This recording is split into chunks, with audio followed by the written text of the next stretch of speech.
Mga motorista ginabisuhan sa mabugat nga trapiko sa pag-umpisa sang konstruksyon sang Ungka 2 flyover. Yaring balita nga aton gintutukan.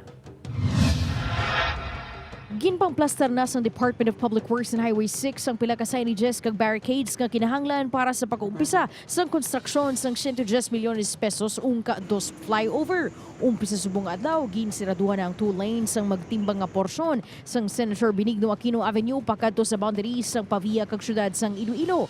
Gani hindi manigar ang pagbugat sang dalagan sang trapiko ilabi na kun rush hour. A distance of around 453 meters. No?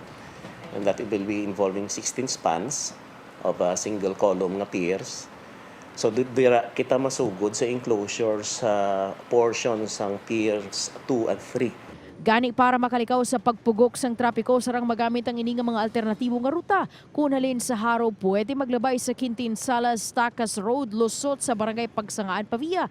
Kung sa syudad maghalin kag padulong sa airport, pwede man mag-agi sa Mandurriao, San Miguel Road. Ang makita nato na is also sign of progress ini, no?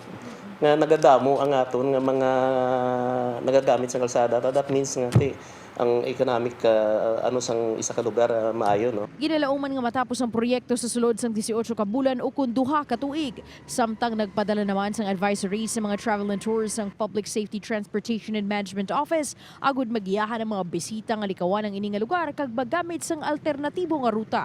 So ang amon niya nga opsyon is ipatawag namon ang tanan nga travel and tour agency diri sa city and also some part of the province to advise them nga kung magsugat sila sa bisita kung pwede nga kwaon nila ang iban nga ruta so that ang bisita naton hindi maipit sa may Ungka Pavia to. Samtang posible sini nga Pebrero o kun Marso pa mag-aumpisa ang konstruksyon sang Aganan flyover nga nagabalor naman sang 80 milyones pesos.